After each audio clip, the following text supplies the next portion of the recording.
to the longest day of the year. It's fun sunlight, that's nice. Good thing, because we won't be done until after midnight.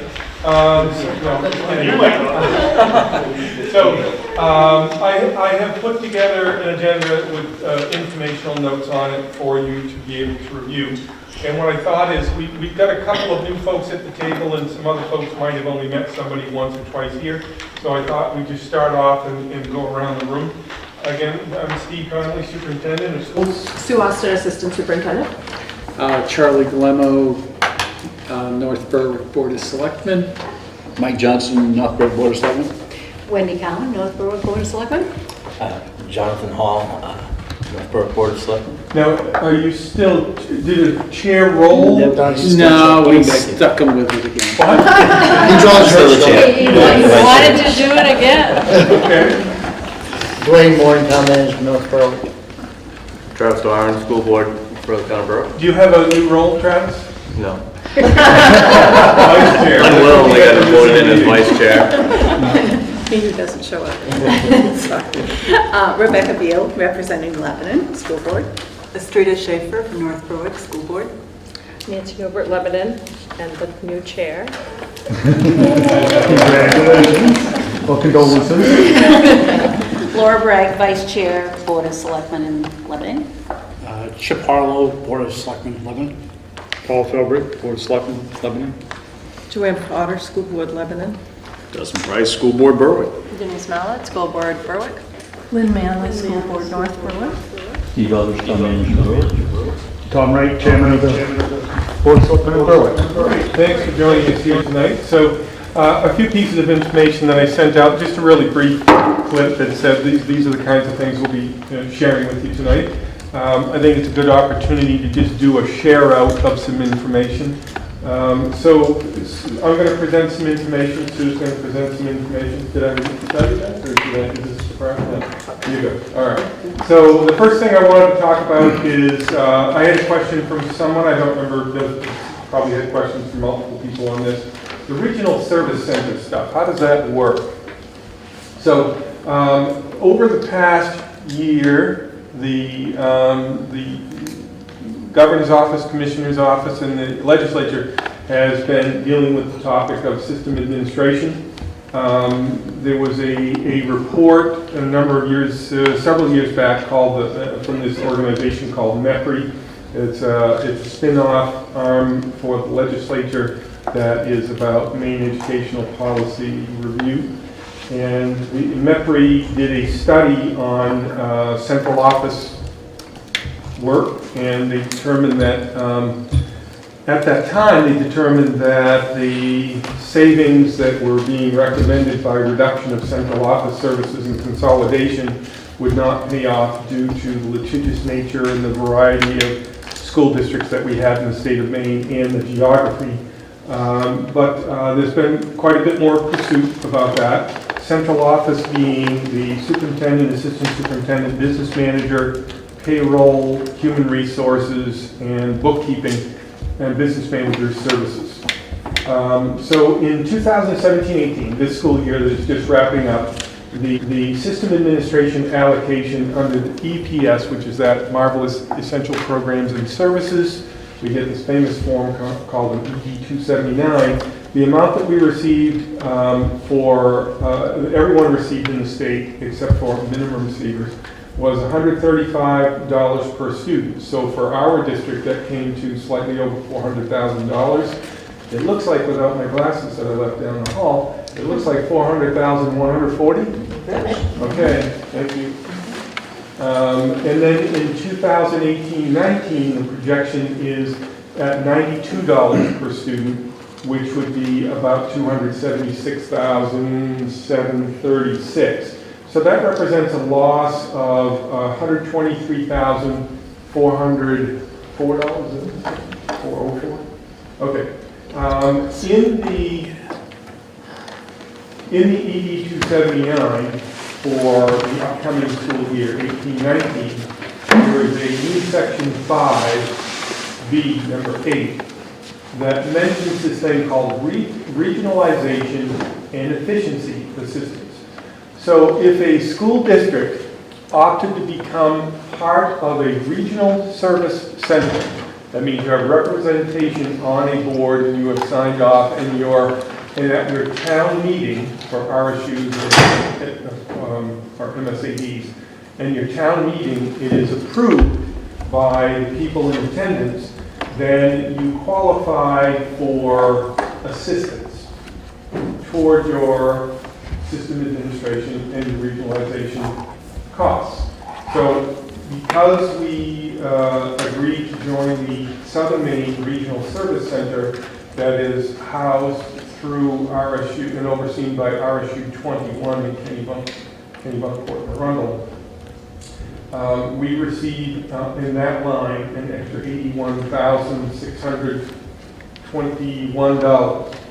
So the actual loss that we're seeing is $41,783. So Tom, I think that might have been more a question from you. Right, when we're at our meeting, yes. So it's kind of one of those odd things that you say, okay, we're going to regionalize, we will agree to be part of this, we'll go through the process, the application, the initial phases with the board, we'll go through the town meeting process to reduce or minimize the overall loss that we would see. So we have minimized the loss from 123 to about almost $42,000. Next year is another consideration because 2019-2020 system administration EPS allocation is supposed to be at half the amount that it is this year. So at $46 per seat. Some factors we don't know is what is an additional contribution to regionalization. What happens with a change in Augusta, different role players in different seats, and incoming governor and so forth. We don't know those factors. So there's still a lot up in the air. Tom, we just... What are the reason they give for the cut from 2018 to 2019 is what's their rationale for cutting that? Okay, so I'm going to try to state that. No, I don't intend to come across as being politically based in my response, but it's my take on what has happened with that. The governor has done his own kind of look at what he considers to be a Florida model and says, well, the entire state of Florida has, I think one of the numbers he used was like 17 superintendents. How is it possible that Maine has 92? Oh, you are the man. Thanks very much, I appreciate that. Saves you a headache. These aren't mine.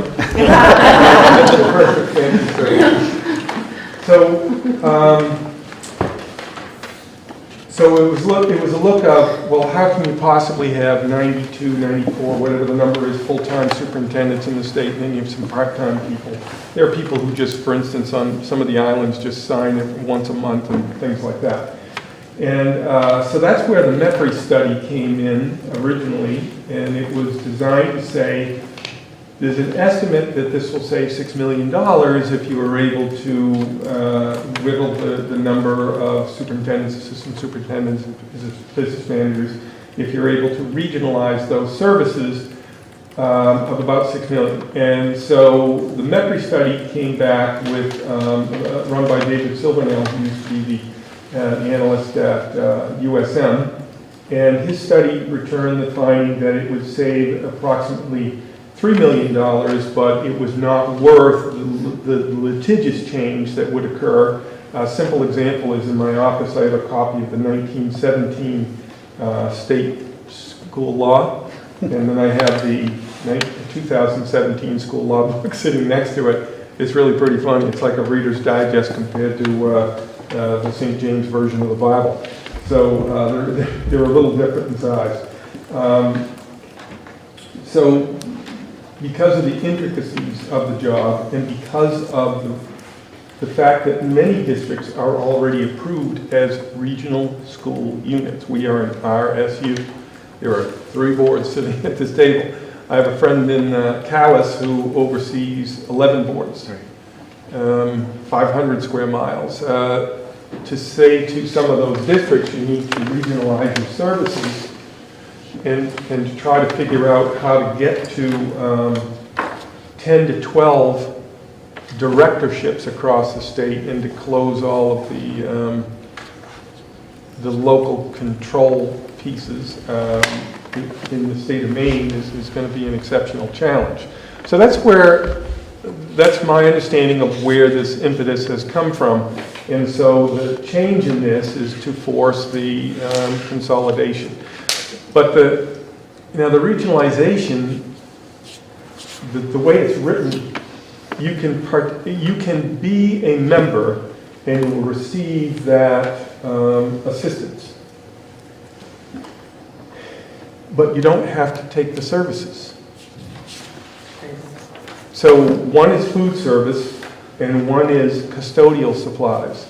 We've already been doing the food service for a number of years, and our food service director is the director of that food service component that works with 27 communities already. At 3,000 students, we're getting about the same price for a trash bag and some other supplies as the group would get, the regional service unit, so we're a regional service center. So we're probably not going to consolidate and go away from the chemicals that we currently use and the supplies we currently buy, because there really isn't a savings for us. So you can vote no not to participate so long as you're a member of the board, and I'm a member of the board. But, it doesn't seem to make sense that they want you to regionalize and then they penalize you for consolidating services. Yeah, it is a penalty. It's not as bad a penalty. Well, If you, and then there's the other side of the other end of the stick is sharpened too, because it says, yeah, look what's if going to you happen don't, in 2018-19, excuse me, for the 1920 budget. So we have some consideration there, because that's going to be half the amount we're looking at under the 276-736, without knowing what's going to happen in the legislature and without knowing what's going to happen to this efficiency assistance piece.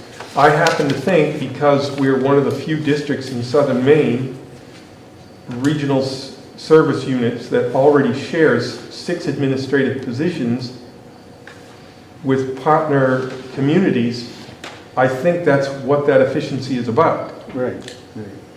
We just have a disagreement of... What are all the different districts that we're partnered with now? Are we still partnered with Marshwood for the different services? Yeah, so for instance, technology director, the hardware, the program development under technology, the shared services on networking. We also, every piece of hardware is collected from the 2 schools and housed in the 2 separate districts, but they're all worked on identically and in the same units and so forth, so we get buying power out of that as well. And then we have the curriculum person, Heidi Early-Hersey, who's Director of Teaching and Learning. We have, who am I leaving out of that? Aaron Morrow, Eric, Shellis, Mr. Vitale, Chris Russo, Heidi Early-Hersey. I'm missing somebody in there. So Those are all within this 80-35? Yeah. Is it Tyler Goodwin? No. No, he does that food service piece that's with Kenny Bunk. We've done transportation in the past, but that's broken out separately. We've done facilities and maintenance in the past, that's broken out separately. We just have too many things in our district that need to be directly handled that we can't split that job up anymore. And we did food service in the past. Food service is another thing we'll talk with other districts about as people come and go from that position to see if any other districts are interested in consolidating that service. We're always open to that.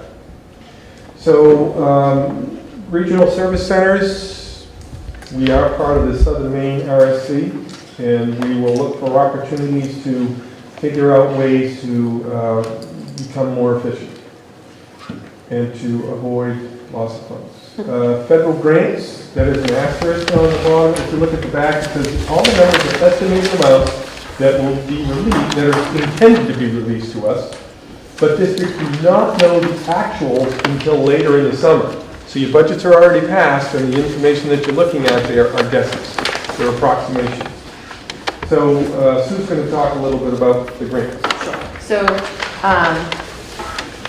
I think actually Sean asked about this at one of our budget meetings, and we were talking about, these are amounts of money that actually sit outside of the local budget. So these are not included in your local budget. This is extra funds that we receive. Through the special education funding, it's called local entitlement. And there's a prescribed formula, and it's based on student population, it's based on free and reduced lunch counts, and then there's the mystery, because really every year it just gets tweaked slightly by the federal government, and then it gets passed through the state to us, and we don't always know exactly why the numbers change as they do. So what we do know this year, the expectation is that we'll be receiving about $892,000. So with that, the special ed director then writes an application and says how we're going to allocate those funds, and it has to be approved through the state and through the federal government. Typically, we're able to get that taken care of without any big issues, but occasionally we do some tweaking, to fit the needs. So there's 4 areas we're going to focus those funds this year. Out-of-district placements have been removed completely from the local budget and are put into the local entitlement budget. So that's $444,000, which is significantly lower than it's been over the past many years. I mean, the Mary Hart Academy has really reduced the amount of out-of-district placements we've had. So that's a good thing. Professional development for our special education staff is taken care of through the local entitlement funds. I don't have exact numbers in front of me for that, but just the rest of this is kind of added up in there. Supplies and equipment, we buy, actually most of Mary Hurd's supplies and equipment is paid with the local entitlement funds, and quite a bit of some of the specialized programming, which we have programs that are specifically for medically fragile kids. We have programs that are behavioral specific throughout the district. So typically the supplies and equipment for those programs come out of these funds. As well as occasionally we put staff members in. We try not to put staff into federal grants if we can help it, because what happens is we have to actually have an increased amount of benefits that come out, because we are not allowed, it's almost like more expensive to pay for a staff member through there. So we only do it, this one it's 1.5 staff members that are put in there. Before you Sure. go on, is the 892,000 is from the federal government. Has that been decreasing also over how? Yeah, you have and again, it fluctuates up and down. We don't know each year, honestly, if it's going to go, what direction it's going to go. Occasionally we're surprised in a positive way. More frequently we're surprised in a negative way. So this has been fairly steady in that range for a little bit. And again, when I was a special ed director, we were making, it was more like $450,000. So it's increased, and that was a long time ago now, so it was 19 years ago. But things have definitely stopped. But there's always going to be, because of the way that IDEA, the Individuals with Disability Education Act, is in place, the federal government will be supporting us in some fashion throughout. So any other questions on the special ed aspect of it? So Sue, under B, then, are these all of the aspects of special education that are not covered through the entitlement, local entitlement?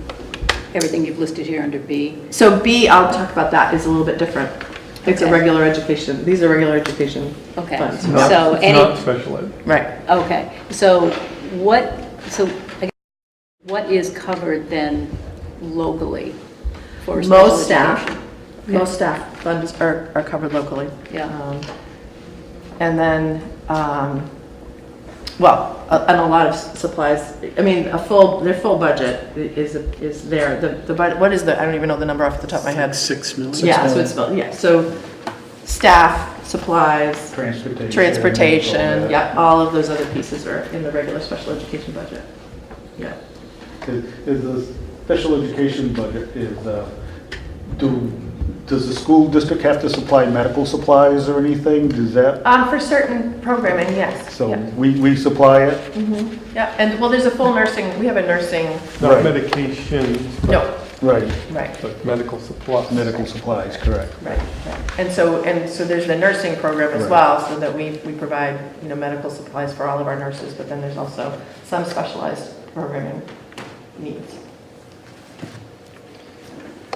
Okay? So we're required by law, basically, to spend $7 million, even though the federal government only gives us less than $1 million. So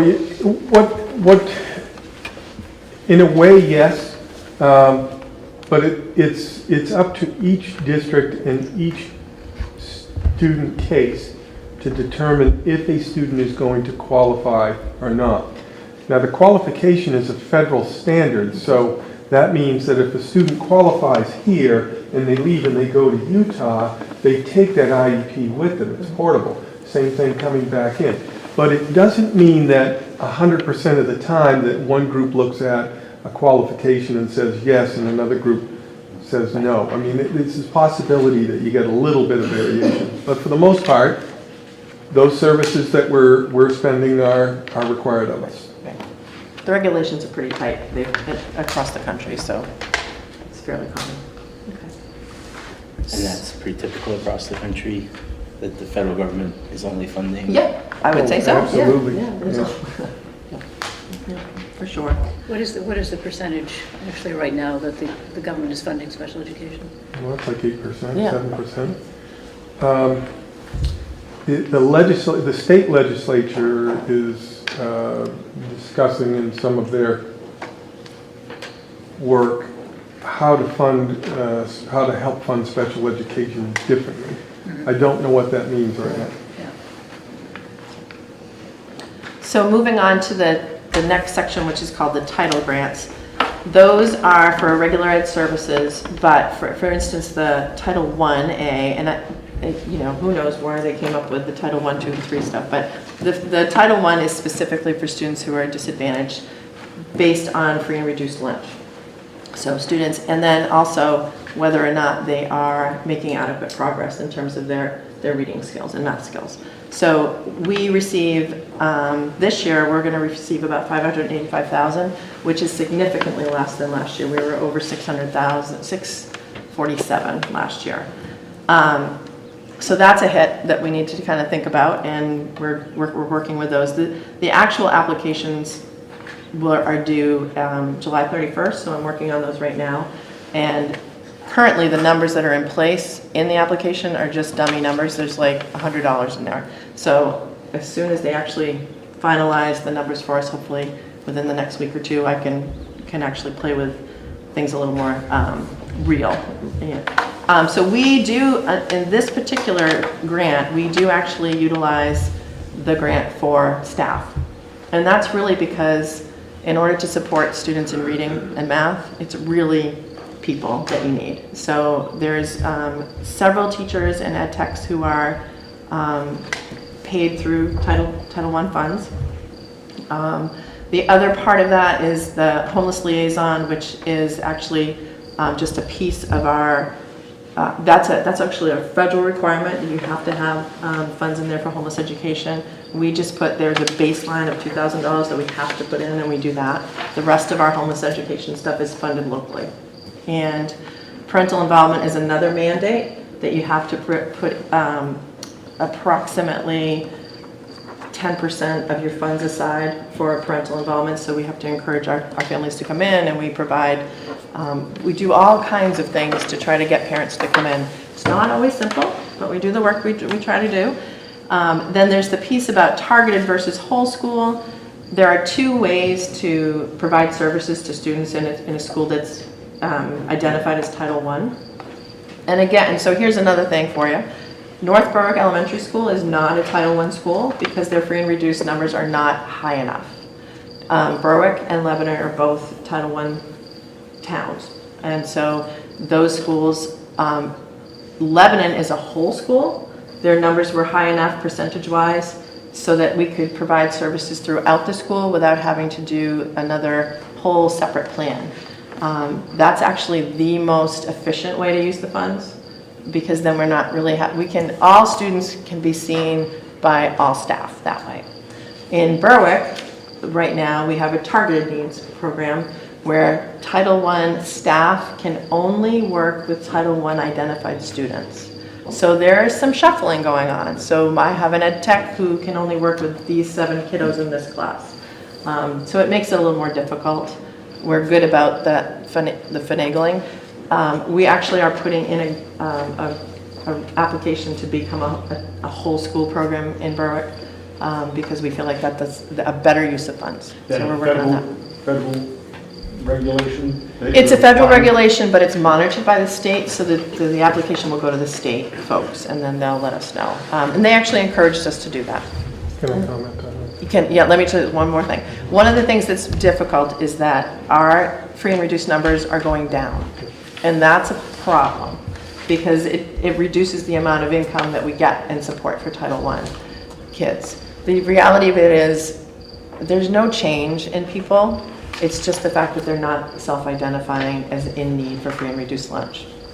So that's something that we struggle with from the food service end of it, right through the academic piece of it. If families don't feel like they can access or are willing to sort of put it out there that they are in need, then our numbers go down and our funding goes down. So we do try a bunch of different ways to reach families to let them know that the free and reduced application is there and available to them, and we provide them some resources and support. We haven't been able yet to get the numbers where we need them to be, because the reality of it is that the families in North Berwick struggle just as much as the families in Berwick and Lebanon, but for some reason folks are not really trying to access the programs that are available. So you guys can talk about that at your town meetings and see what we can do to get, because I'd love to work with the towns to see if there's ways to get the information out to families and encourage them to apply. We had a grant that allowed us to pay a person to be on a phone to call homes and say, you qualified previously, we haven't seen the paperwork, can we assist you with getting that paperwork taken care of?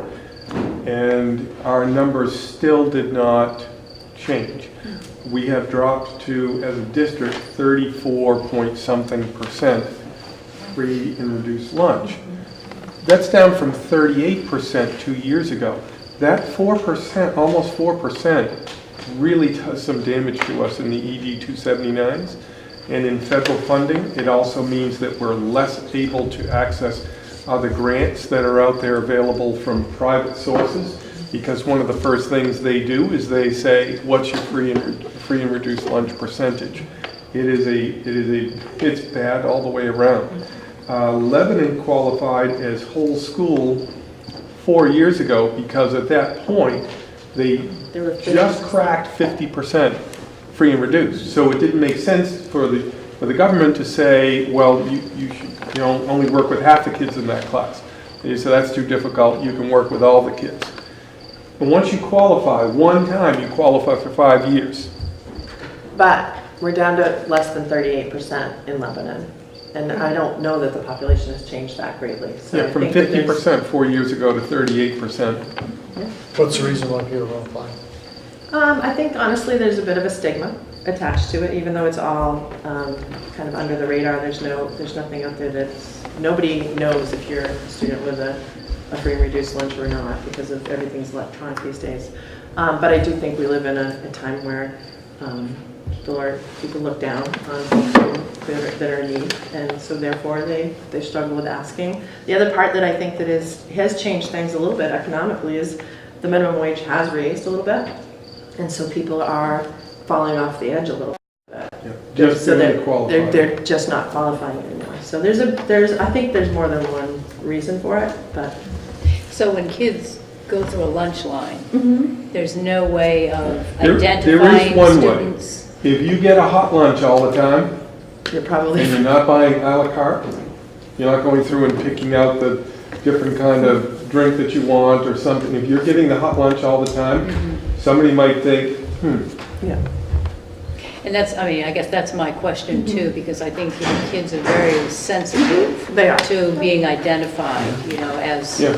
a recipient Absolutely, of free and reduced lunch, so I'm just wondering if that's sort of It's playing very into different than it this used as to be. well. It used to be you had a free and reduced lunch ticket. You had Right, like, you know, right, blue for yeah. this one and pink Yeah, for that it's one much and more green if you were. subtle. Yeah. But it's still, there. yeah. Yeah, and the numbers drop as you get older, even though the kids come from the same three communities. Right, By the time we get to the high school, our high school was our lowest reporting percentage.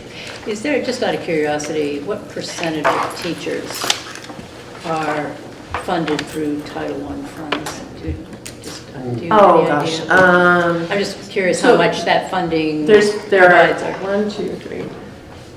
All right, so I'll give you numbers from last year's grant, and it'll probably be similar. So I think we have 4 teachers of all of the elementary teachers that are considered to be Title I teachers, funded that way. Yeah. And there are probably 12 ed techs Okay.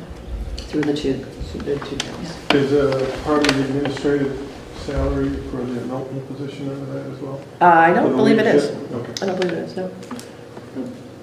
So, Title I. Okay, so Title II is another federal grant that's actually aimed at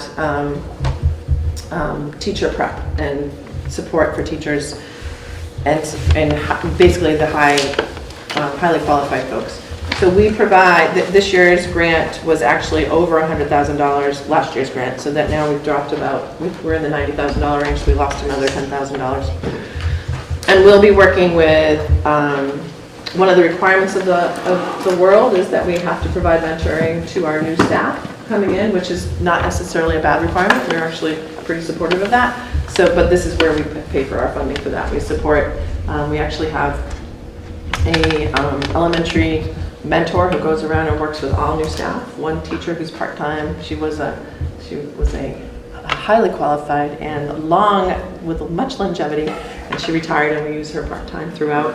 We also have a teacher at the Noble Middle School who gets paid through this part of the programming as well, and she spends just a portion of her time with the mentoring, and then we pay individual teachers at the high school level, subject specific, for that aspect of it, and provide professional development to them as well.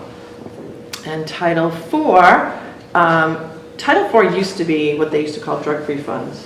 So they were working on specifically, making sure that we were providing services to stop or to support kids in terms of substance abuse.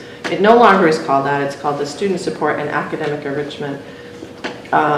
It went away for a while. Last year it came back and there was $10,000 in it. This year it's up to $57,000. There's not a lot of rhyme or reason as to why they're allocating the funds the way they allocate them, or at least so that I can figure out. But the nice thing is that extra $47,000 sort of offsets the loss that we had up above, so we're almost coming out even. And that what we can do with that funds is basically it will support any one of the other titles. So we use the Title IV funds in the Title I grant and support more students that way. Do students have to be identified as disadvantaged to receive support through this? No. So there's a couple of different things. There's the economic disadvantage piece, or there is the academic, not making academic progress. Okay. So there's two roles for that. Yeah. And lastly are the Title V funds, which is the rural low income funds, which were Title VI at one point. I'm sorry, the feds are just really funny about the way that they change things around. Those funds have shifted up and down over the years as well. We're at the $40,000 mark at this point, hopefully this year, and that we spend that money on our school health coordinator. And she basically coordinates all of our health programs K through 12 and supports kids that way. Thanks, Sue. You're welcome. So one of the other grants that we received this year is not a federal or state level grant. It is an example of an independent grant that the school district went out and sought. And it is called the Barr Foundation. Now, Noble High School and Noble Middle School are connected to one organization known as Barr, and that's out of Minnesota. That's Building Assets and Reducing Risks. It's social programming. And this particular one, Barr Foundation, is not connected to the capital B-A-R-R. Barr Foundation is a family out of Massachusetts, and this is the Engaging New England grant, and we were recognized and awarded to receive $750,000 over the next 3 years. And those funds are in descending amounts, as you can see on this. So there's a couple of things that they have funded us for. The Bar Foundation funds different thinking, visioning, and opportunity for off-track students in high schools only to be successful. There's only one rural school that they have funded to date, and that's Noble. The rest are inner city schools in New England. It was a rigorous process. We were very happy that our Multiple Pathways program received recognition. The students who participate in Multiple Pathways, there are 35 at this time, they are off track for different reasons. There's a host of reasons. It could be that a regular setting, educational setting, does not work as well, does not meet the student where he or she is, that the student may have sometimes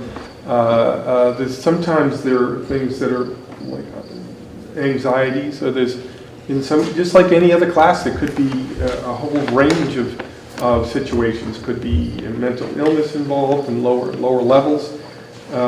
These students work really hard, want to graduate from school, but there seems to be roadblocks in their way, and along the path they tend to fall off. So the BAR program, the Multiple Pathways program that we run is a very family-centered, very tight unit of teachers and students, and it's not a traditional setting at all. And it could be that there's a lot of community service involved. There's quite a bit of off-school site work. There's everything from overnight encampments to ropes courses and trail work and giving back. They have some of the traditional classes, but they're reaching the standards through unconventional methods. And it drew enough attention from the Bar Foundation in Boston to say, we'd like to help you do two things. We'd like to help you vision further. What does the program lack that you would love to see it become in the future? And how can we help? And how can we help you bring this to scale? 35 students to about 105 was the estimate. That would be 9% of the students in the high school. That's a fairly significant number because this is not a special education program. There are 18% of the students in the high school who are currently receiving personalized, individualized education programs through their IEPs and special ed. This is a completely separate category of students. So the funding that we have involved this year is $350,000 coming up 18-19. You can see it's $250 the year after, $150 the year after. So some of the things that we are currently funding with that, some of the requirements were around program director. Jen England fulfills that role. She was York County Teacher of the Year this past year, and they made a mistake and picked somebody else for the state. Sorry, I didn't say that, but all right. No, I'm sure she's in great company. Teaching staff, we have health and PE. We had that position, but the person left, and we've hired somebody else for that. But they have to be able to reach all four of their academics, and the teachers have to be highly qualified in those subject areas. So the English, math, social studies, and sciences need to be met. And some of the programs that they were receiving were outside of the Multiple Pathways program throughout the school. And next year we'll be able to offer all that programming and integrate it across the day much better. That's one of our major visions there. Professional development, we're doing a lot of training and helping the teaching staff there receive specialized certifications to do some highly unusual things. Travel, there are requirements under that grant to do so many visits to other school settings that have received bar funding, and to follow through with learning logs and things like that. Supplies and equipment, furniture, because there are some new spaces that we'll be setting up there as the program begins to expand. And so as we move forward with future budgets, we also know that if it involves staffing, then that means if it's specific to staffing, those dollars, we have to think about what's the impact as we move forward into this attrition phase from being weaned off the bar funds. But the other thing that we're trying to look at is if you pull over a total of 9% of the students into a specialized program, does that mean that you have less seats that you need in other classes? It does, but let's say you have a classroom of 20 students and you move, and you've already got 35 kids you've counted, so you're going to move another 70 kids.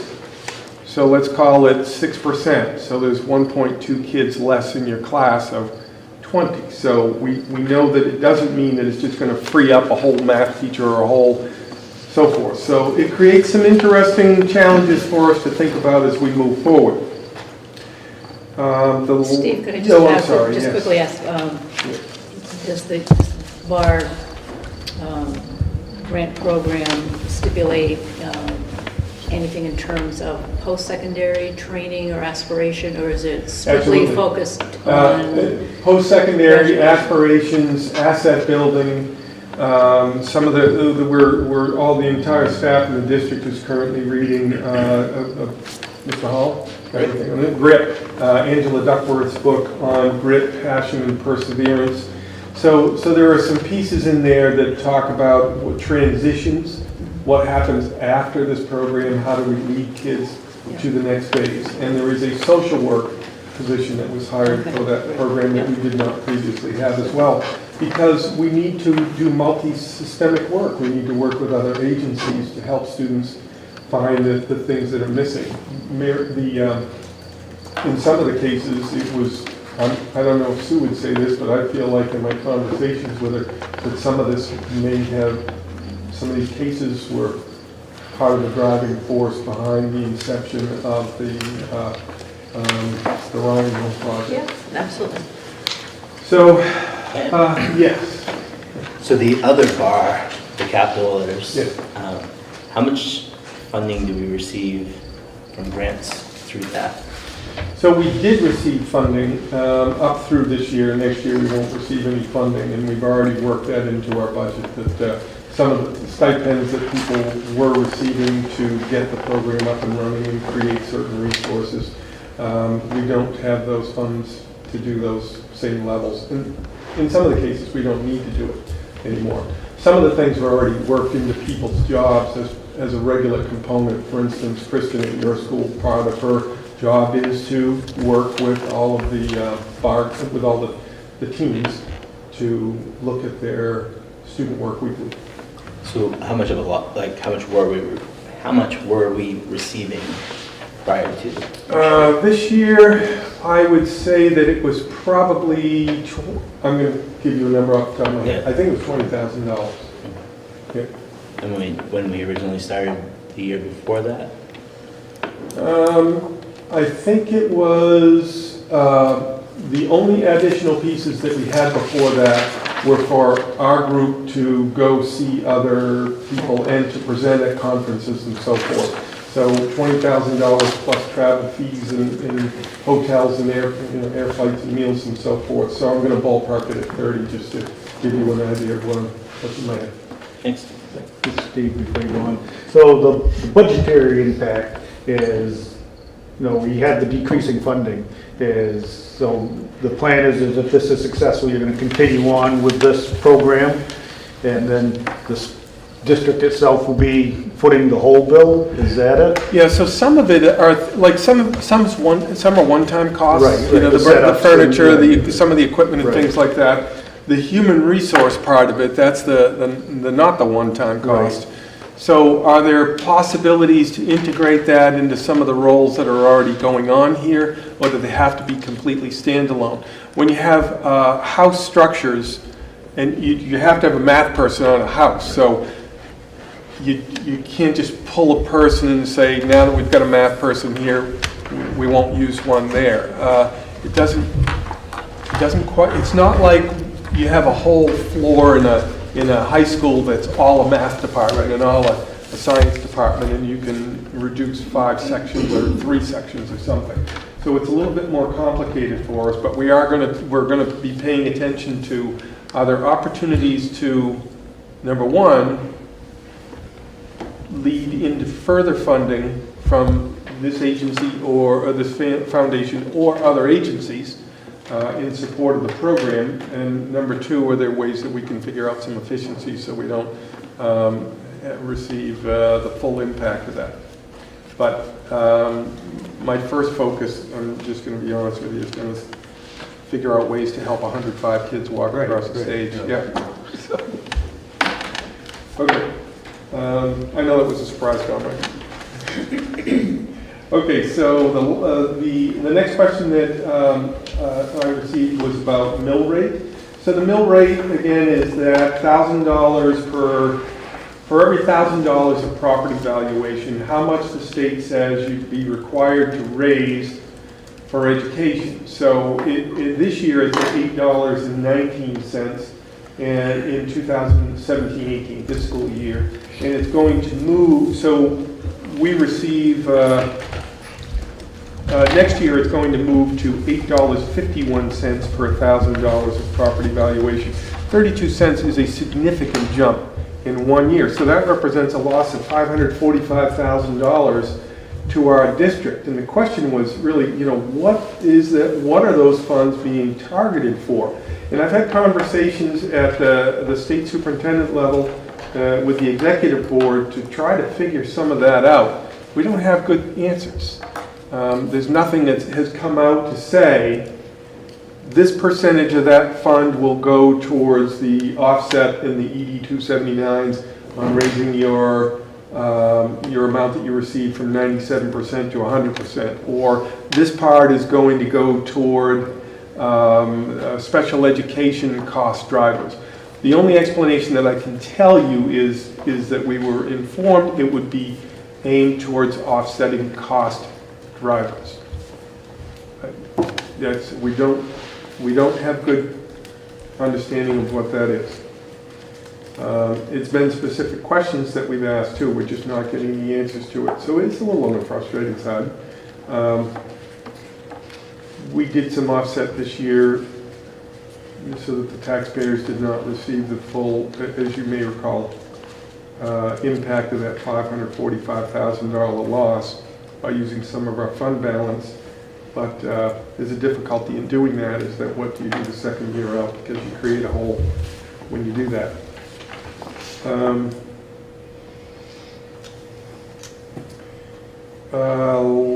I had a question about have municipality, and I actually talked with Berwick folks about this not too long ago. Have municipalities considered the use of impact fees to support school? I think it was kind of a two-part question. The use of impact fees to support school, and the second thing was, what kinds of impact fees are people already assessing in communities?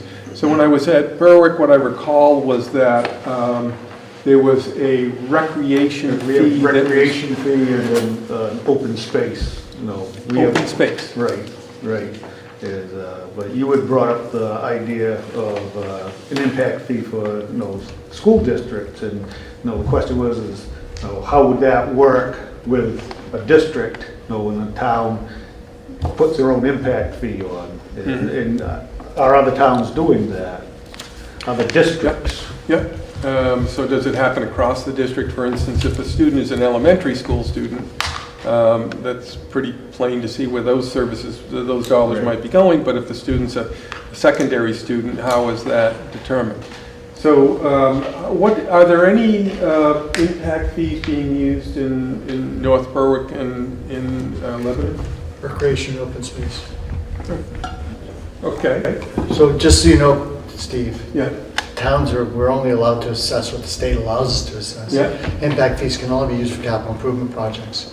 So even our recreation and our impact fees are only allowed to be used for capital projects, not for operational costs.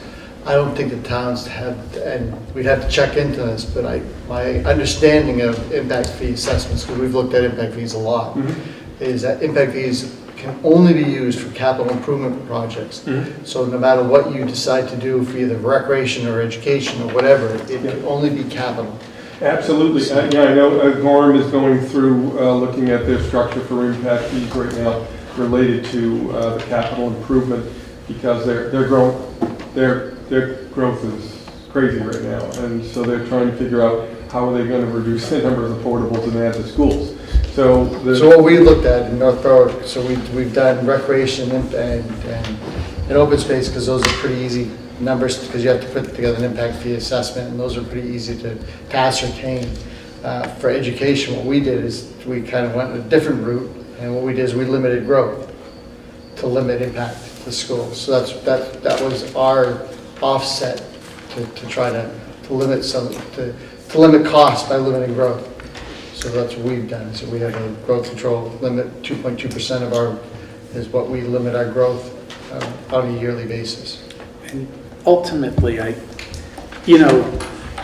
the impact on the taxpayer, whether it's the town collecting the impact fee and using it to offset their budget, or the school, to the taxpayer, it doesn't matter a whole lot. It's just what's that mill rate for them? How much are they paying in the taxes? So, I kind of think that, you can talk about it, but it seems like, going down the road that doesn't have a lot of benefit to it. I mean, to me, the real issue is the mill rate the state expects towns to raise money on.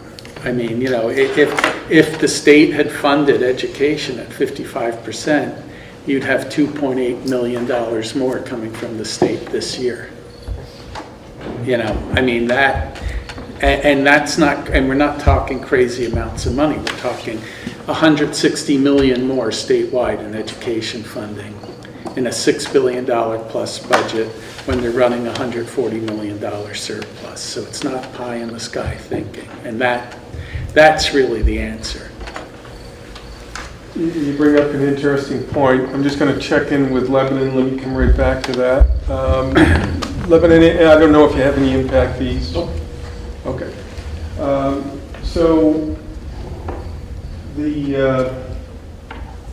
getting a handle on the mill rate. Part of the difficulty that we're having with the state is that if you contacted the state and said, what percentage, demonstrate to me what percentage right now the state is paying toward MSAT 60's system of education. And the state response would be, we're paying 57.25%. Yeah, I got the DOE numbers in the briefcase. Yeah, I mean, that's where I figured it out. Yes. Right, some schools get more than 55% because they're high receiver schools or poor schools. Some get significantly less. But the idea of the 55% is that, that of all the money they spend, that the EPS, 55% of it comes from the state, 45% of it comes from the towns. Yes, if you were a 60% receiver or something like that, you'd get right. So, but in our district, our case is that when I'm getting the money from the state and I'm saying, tell me again how you do 57.25%, because I think we're down under 54. And then we look at the articles that are approved in Article 5 on student and staff support. Student support is not included in a calculation.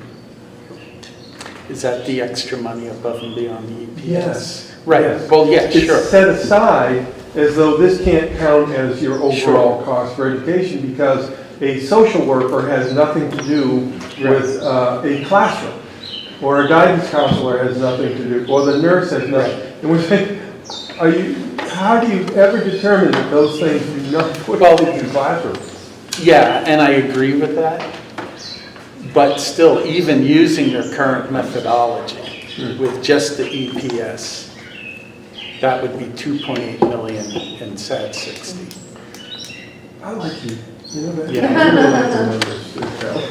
What's the I biggest, can show it to you if you want.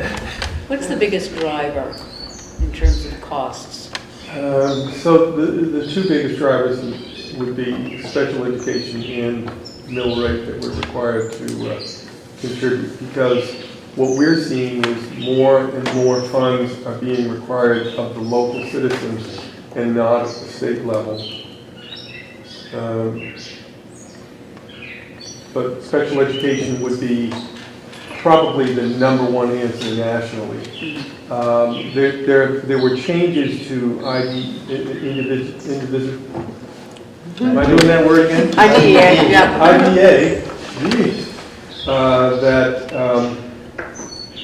caused a significant uptick in costs in special education a few years back. And there are cases that are really difficult. I'll give you, because one of the statements in the clause about IDEA who gets served is not just about, well, there's a line in there about learning.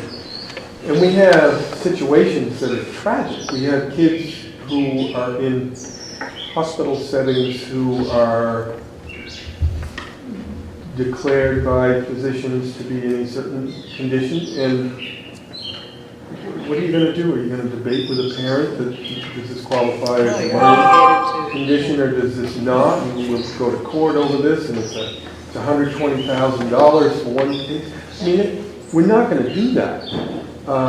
And that's just one example. There are, when families believe that a service is not being need, they have every right to request a review of that. But I think that there's too much allowance around that at the state level that determines that families qualify for a different service, or that an organization, you could have a student who comes into your district from some other place that never actually comes to your school, but you receive the bill because the parent moves into town, and you have no say in where that student goes. You can look into the programming and have a say in the IEP. So that's why when the Mary Hurd opportunity came up, I mean, we were looking at almost $1,060,000 in out-of-district costs, and we're at 444 now.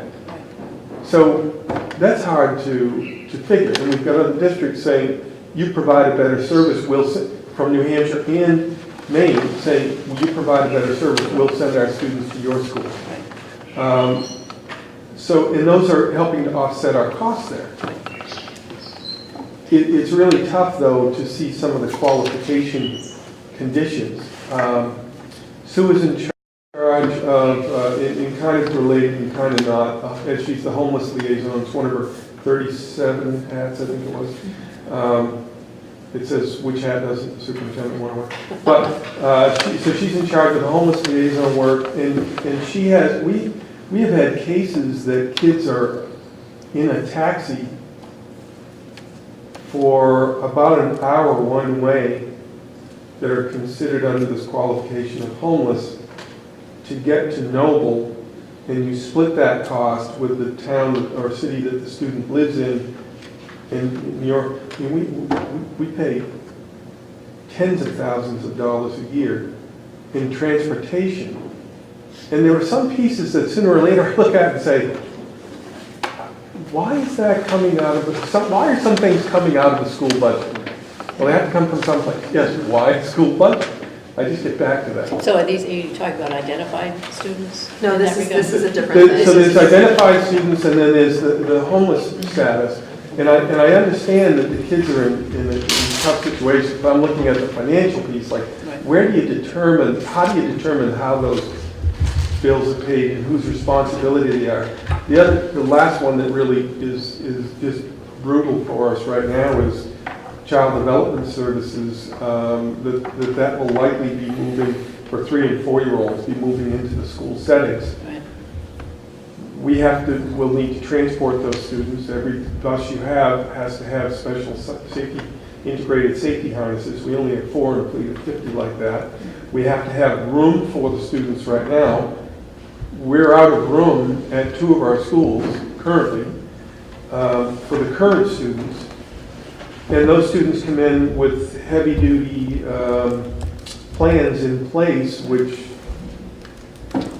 require specialized settings, and those mean specialized rooms and smaller spaces and more spaces than typical students require.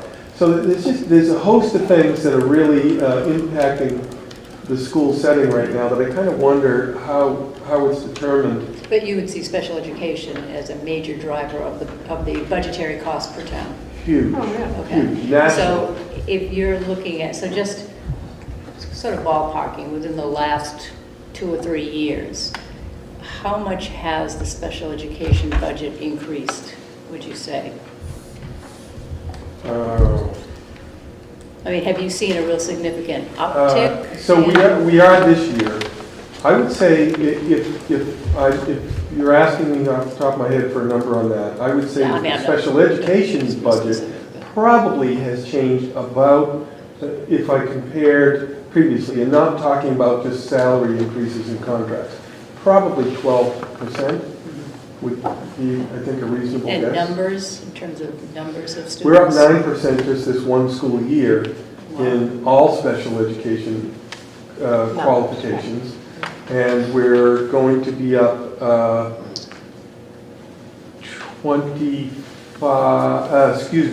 40 incoming kindergarten cases, and of those, 12 of those are highly specialized. That's $535,000 in new employee positions alone.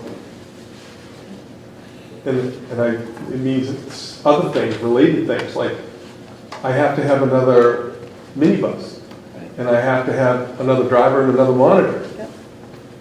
It's pretty darn tough to Yes, find it a is. driver, period. So is there, the last thing that I had on this for my part was that I would like to hear from you folks about this. What I would pose to you is for the towns in school to rotate the facilitation of the meetings so that people get their opportunity to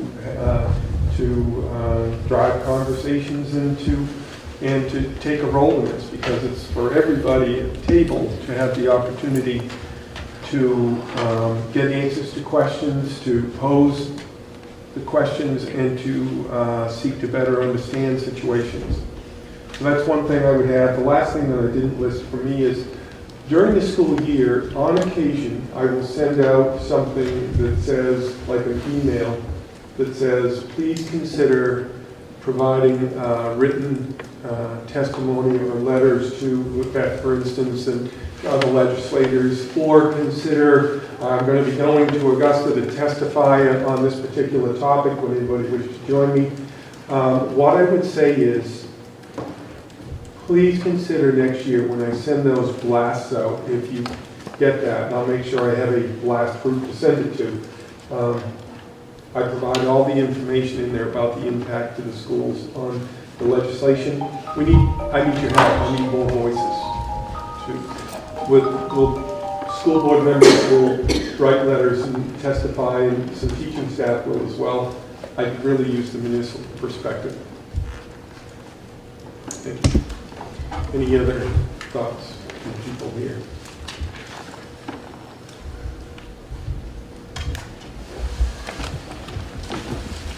Yeah, I think from the town perspective, the cut in revenue sharing, the increase in mill rate, the state is really not meeting its obligation, and it's frustrating. And so the most vulnerable in our society, the elderly and our kids, are the ones that are missing out. And I really hope that our state will get its act together, because I personally haven't seen any reduction in taxes as far as income tax or property tax. So where is that money? Why isn't it being spent? And we're leaving the seniors in our towns whose property taxes are going up and helping, the youngest in their education. It's something we've got to really work on as a state.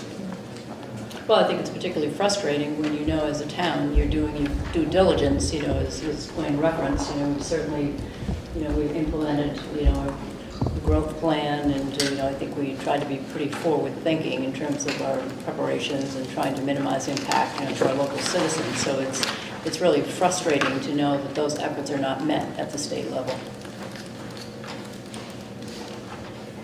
And I think the people of Maine have been pretty clear in a number of different referendums how they feel about that. And it's getting to a crisis point, I think, for towns all across our state. Other thoughts? Well, for municipalities, we've been seeing less and less revenue sharing from 10 years ago. And the law was put in place originally to help offset taxes, property tax. And instead, since 2008, I've seen revenue sharing almost cut more than half. And it frustrates municipalities when you see the state building surplus on the backs of the taxpayers. And that needs to change. I wouldn't say actually that it's the state just raising taxes and doing these things purposely to hurt municipalities. I see, unfortunately, often, I just got back, and I see a lot of spending packages go in for things that probably aren't as important as keeping our towns whole, sending our schools money. We also see the level of needs for our disabled, our elderly, and costs keep rising.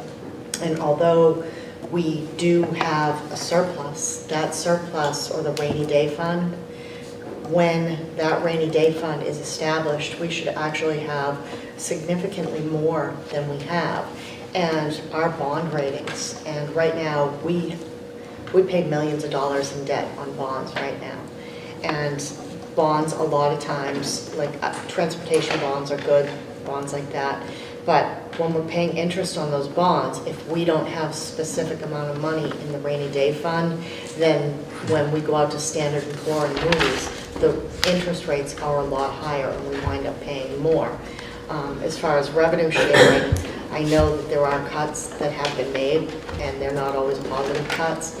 And a lot of towns, especially the smaller towns in northern Maine, and a lot, that is how they balance their budgets.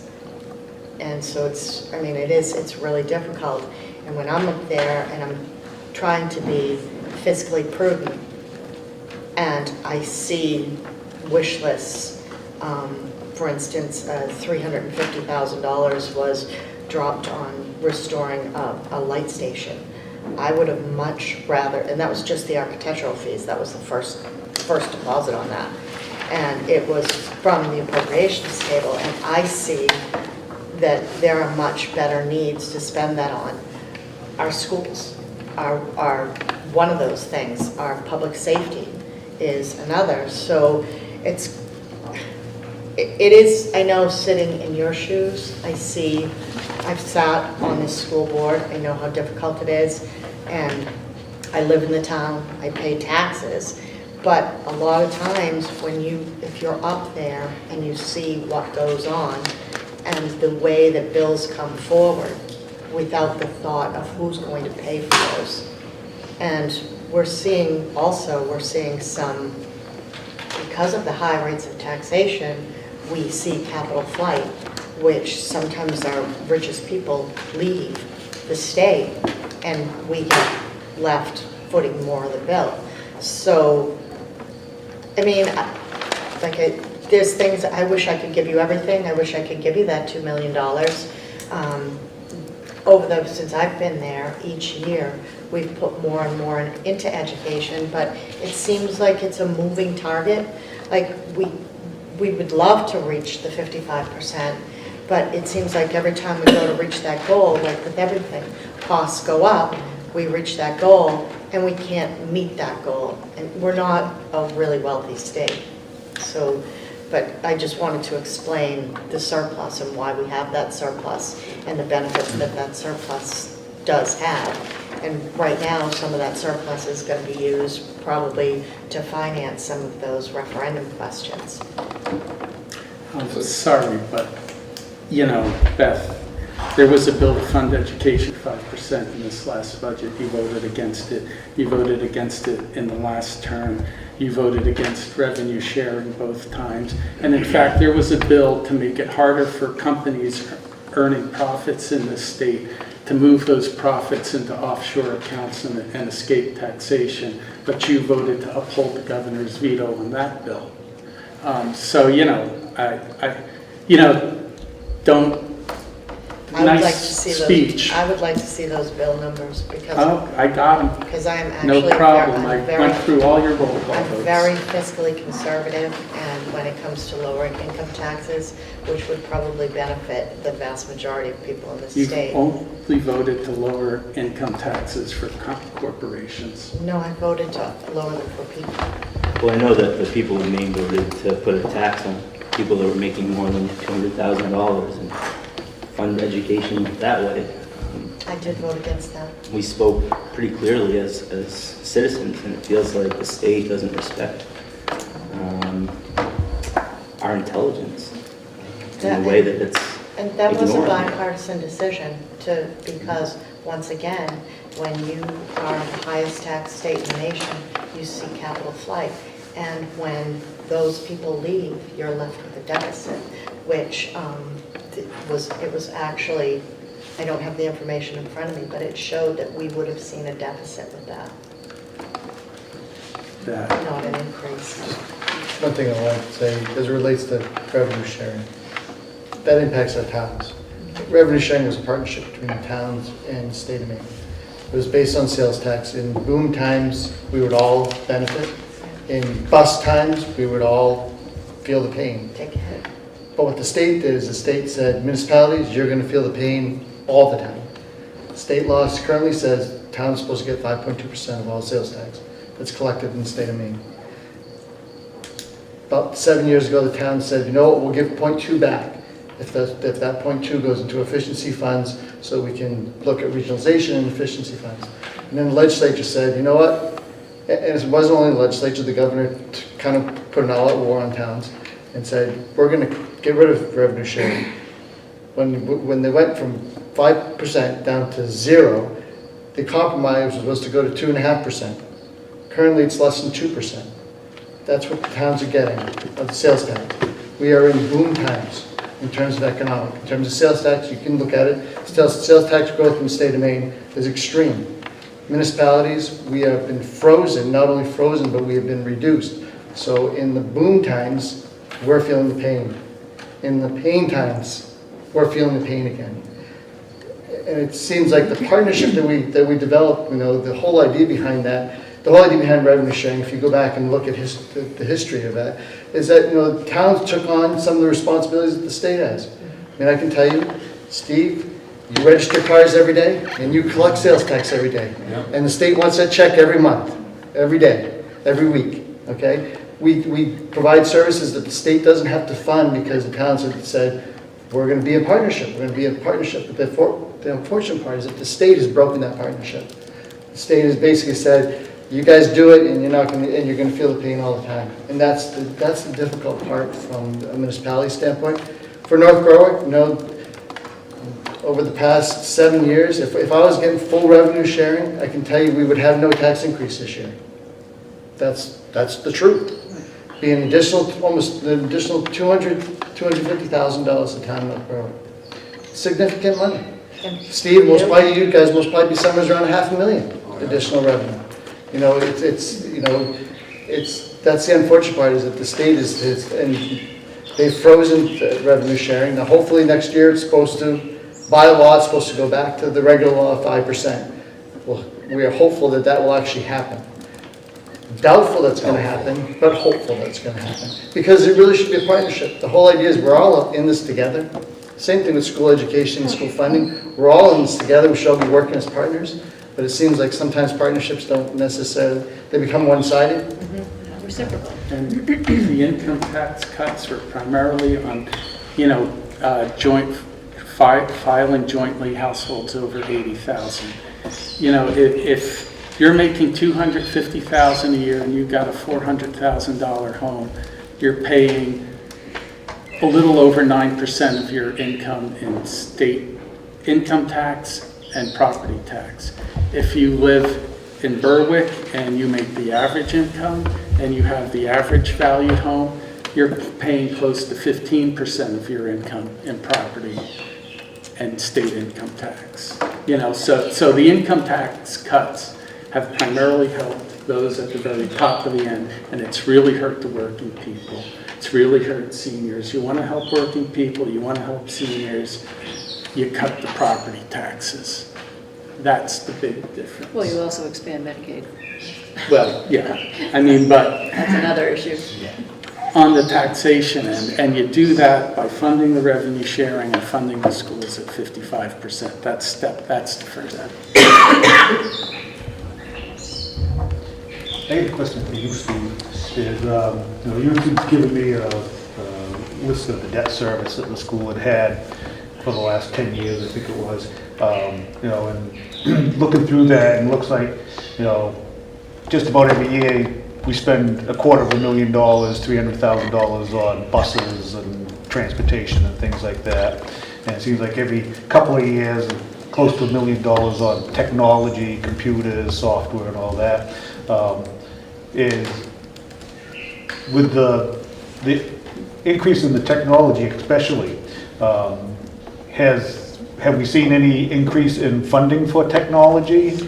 So the state funding for it is the main laptop technology initiative, MILTI, and it's aimed at 7th and 8th graders, and so you get a per seat cost, and the per seat cost used to be $123, I think it was, and it's gone down $50 most recently. So we're seeing a cut in that. Our district, fortunately, with Chris Russo as the lead of the technology, he's the only person in the state that wrote an alternative equivalent value that was used to be in the application process and taken it out. Yeah, they changed it after he did it, right? Did it, yeah, because we are actually able to use some of the funding that we get. It frees up some of our local dollars without costing us more to do some of our other things. You take an Apple, you take one of those Apple screens, it's $400 to replace it. And the whole Chromebook is $279 for a complete flip touch screen for the whole 9 yards. So we're seeing a reduction in technology support that does drive us to have more costs, because it would be pretty hard for people to go back. Is there a sunset on that change that we have, or is that, unless they change the rules?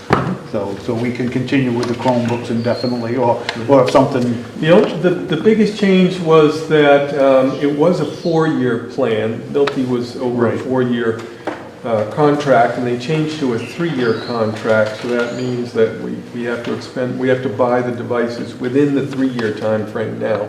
So that obviously drives up our annual cost. 3 years are obsolete anyways. Well, so there's the question, what are we going to get for the lifetime out of the Chromebooks? They seem to be pretty durable, so we're not having bad experiences with that. And the replacement of individual components seems to be much easier, because if you have the MILTI, if you have the Apple laptops, what you have to do is send those out to Apple service, and that's at a very exorbitant rate. And if you can fix them internally, and you do that yourself, you now void the warranty on that laptop because you've done it, even if you're an Apple tech. On the transportation side, and this is actually, as somebody in town was asking me about it, and I didn't have an answer. They were complaining about all the kids driving to school and all the parents dropping their kids off to school. How many more buses would we have to buy if we had to transport all those children? Even if I had to buy one more bus, I can't find one more person to put in. Right. That's why. Do you have a CDL? No. No? I didn't know where you were going with that. No, like I said, somebody from town asked me, and I said, geez, go count the cars. Yeah, if you went to the middle school in the morning, it's definitely a parade. And we provide those big yellow things, and there actually are enough seats for our student population. We've got like 1,700 ridership per day, which you figure that's, 55, 60%. We would, if we actually if everybody for one day said, Skip, we'll just take a bus, we'd have a difficulty. All right. So about 50%? Ride the bus, you said, right? 55, 60, per day. Some days are better. And it depends. When it's certain sports seasons, and we get better participation in bus ridership, actually.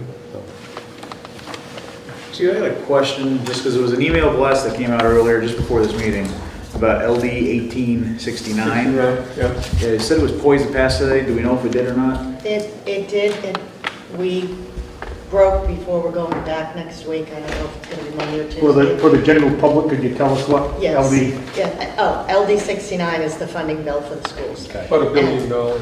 It's a significant amount of money, and it deals with mill rates, and so the conversation that we had before, and it did pass. It went under the hammer in the Senate, and when something goes under the hammer, that means, Tom knows what that means. It means that it is a unanimous vote. There was no argument on it at all, that all people, both sides had agreed on it. And so the paperwork was done. We got a lot of work done today. That bill never made it to the House, but it is emergency legislation, and the governor has said that he will sign it. That'll come to the House this week, and even if he doesn't want to sign it and he vetoes it, which I hope that doesn't happen, but it's emergency legislation, and he'll see that it'll likely go under the hammer in the House too, which means that it'll go right out. If the governor doesn't sign it, then it'll go into law without his signature in 10 days. So there was a lot of push and pull and shove on it, but when the Senate came out with a unanimous vote or under the hammer, no argument, no nothing, we knew that it was going to come to the House, and hopefully we're not going to have any arguments on it either. So it's done. Pretty much a done deal. So my question to folks is, which municipality would like to host a meeting in late September? We'd still provide the space, right, Steve? Absolutely, you're looking at it.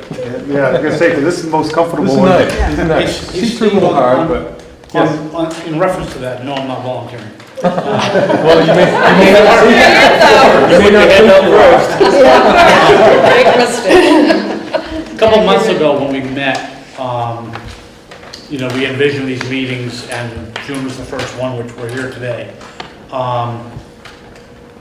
And I think the purpose, or how I envisioned it, the purpose was to get the three towns together, because the three towns had grown apart and weren't talking. So I totally embraced that. I'm not sure, while a meeting like this and getting us all caught up to speed, I think is great on the school level. To a certain degree, I don't want to get in the school's business. I look at that as that's what the school board is for.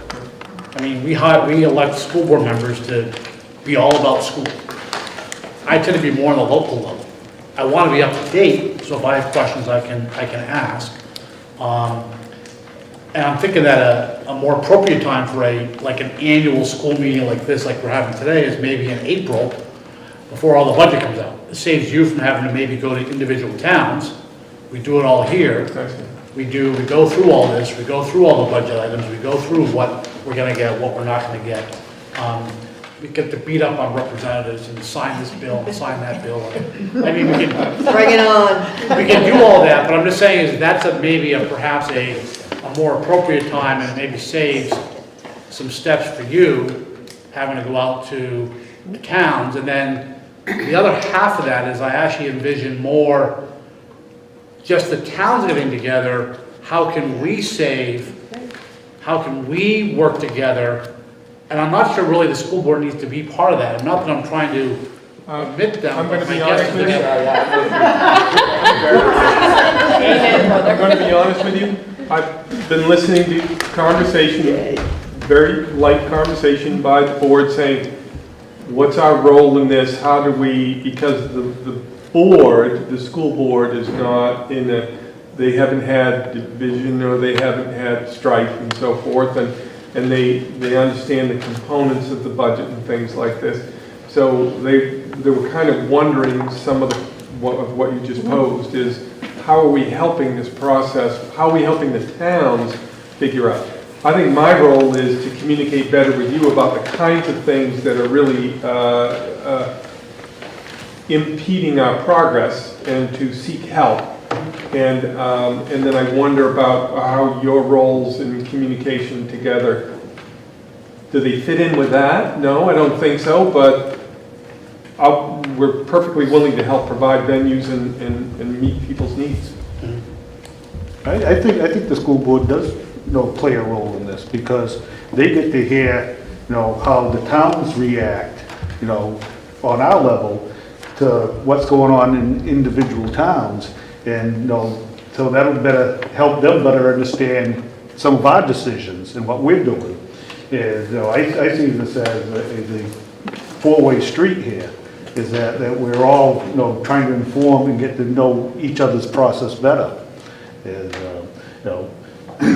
I think April is too late to meet, because we're already halfway through our budget process. I would prefer to meet, in the fall, because that's when we start our budget process, and to have ideas about what the school's looking at in the next year and what the other towns are looking at. So I was thinking, Chip, correct me if I missed it. I was thinking the part that you were talking about was once we have a board adopted budget at some point in that process, bringing the municipalities together to have a conversation about what does that look like? Because in reality, I do go to 3 different towns and talk about the same things, which I'm more than happy to do, but I think that's what right. I mean, what I was envisioning is a quarterly meeting, because we're all busy. I mean, we want to do this stuff monthly, probably not. So a quarterly meeting, one of those quarterly meetings being with the school and with all of us like we are today, and going through the budget and whether, because the school budget doesn't necessarily, it can, depending on how much it goes up, affect us at the local level. But my guess is that a lot of us, our local budgets are themselves. Did we all lower all our local budgets because the school budget was going to go up by 6%? I mean, when gas goes up, gas goes up. You gotta do the roads. So there's some stuff you can maybe move a little bit, but there's other stuff that's pretty tough. At least that's here. Maybe other towns cut all their budgets when the school budget goes up. I don't know. I mean, so then I'm thinking the other meetings is, and it can be with the school board. It doesn't have to be. My thought is again, is there a way that we can? We talk about these service centers. Is there ways that we can pool our bids for sand, for fuel oil, for paper? A lot of us already use paper. Already go in for paper. So I mean, things like that that we can then save. What are the different towns doing about marijuana? Everybody's dealing with marijuana issues at the local level right now. Okay, how are you dealing with it? Maybe all towns never like to reinvent the wheel. We can copy from somebody else if it's working. So here's a suggestion that the board started last year before the budget, and I'm just now finishing my first year, so it's all new to me. But setting up some smaller committees to work on different things, and maybe this is an opportunity to just have 2 or 3 of us maybe sit in on those quarterly meetings, and everybody can come to the annual one, so that we can you know, listen to what's going on. I think the marijuana thing is a really interesting, you know, issue, and that does affect schools. So, I mean, maybe it's an opportunity for a smaller group of this to represent the school board, just to kind of listen. Well, that goes to the conversation we had earlier before this meeting, so I guess I was misrepresenting when I did the handshake. The board didn't want to get completely out of this. We were trying to pick who we wanted on the subcommittee. We volunteered the chair. We thought it was very important to be part. Sort of like what Berwick did tonight, they sent the delegation instead of the whole board, and I think at the first meeting, you had the idea too that we should have a smaller, more personal meeting, because this is a huge room. Yep. There's a lot of people in here. So I do think that we should have the quarterly meeting. We'll pick a delegation of us, one from each town for board representatives. I love it, thank you. And it works to Steve's idea. If we're doing quarterly, one meeting, North Berwick sets the tone and the discussion points. Next meeting, Lebanon gets to run the agenda. Berwick comes in, and then at the budget time, school's in charge of the meeting. We can put out all the information. I think it sounds like a smooth idea. It's really what we did about, we stopped about 10 years ago. For the better part of, that I've been in North Berwick, we started having, it was 3 times a year. Lebanon would host one, Berwick would host one, and North Berwick would host. And really all we did, we got together to talk about like-minded things that we're all going through. We're all going through the exact same thing for the most part, and seeing how we can be a benefit to each other. I think adding the school and the school board into that is a great component, because the school budget represents a pretty big impact to all our taxpayers. So at least having the Board of Selectmen understanding what's going on at the school level, because not necessarily, when you look through the school budget, you can go, your eyes are going to glaze over. I know you guys walk around with your eyes glazed over all the time. So, but it gives us an opportunity to hear kind of firsthand what's going on, instead of just hearing it. Steve comes and he talks for 3 hours at our board meeting. We appreciate that. We ask him questions too. But I think it's a good idea that we have, like I said, it should be a partnership. It shouldn't just be, we shouldn't all be living on islands. So how do people feel about, I'll throw this out, a late September meeting, and we meet, and it's here, and anybody's free to join, but at least have representation of all 4 boards here, and that we do it in alphabetical order. Well, growing up, I was always at the end of the alphabet, always last, so it'd be good to go first. Do you like that? Is that doable? Yeah, that sounds good. All right, and so if you folks look at your schedules and things, and just try not to pick a Thursday night, that would be nice, or a Tuesday night. Yeah, Tuesdays are our board meetings. Tuesdays are Tuesdays. Thursdays. Thursdays. Oh, you're going to We meet on Thursday nights, same as yeah. us. What's that? We meet on Thursday nights. Thursdays, and you folks are, I forgot, your Tuesdays. Okay, so no Tuesdays, no Thursdays. How's that? Good, because I was going to say, you can't do it the 27th, that's our anniversary. Nice. And we haven't known each other that long. Okay. So, I've known you for a while. Folks, thank you for your time tonight. Oh, I'm sorry. I just wanted to, I don't remember if it was Tom or Selectman Pendergast, but somebody had asked me about unfunded mandates, and I said, I know that you have there are a lot of things that we vote for at the state level, or they get passed on, and they get passed on to the towns and to the school. And so I wanted to know from all of you, what are some of the unfunded mandates that really hurt you, that don't really help, they hurt more. I'm one of those people, I think that when something's mandated, the funding should follow it. So if you guys could think about that and let me know. Certainly. There's actually the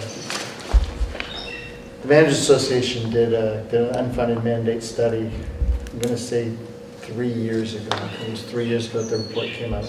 Where they actually listed every single unfunded mandate that the towns are hit with. Scary, isn't it? It was a book, I'm not kidding, like that.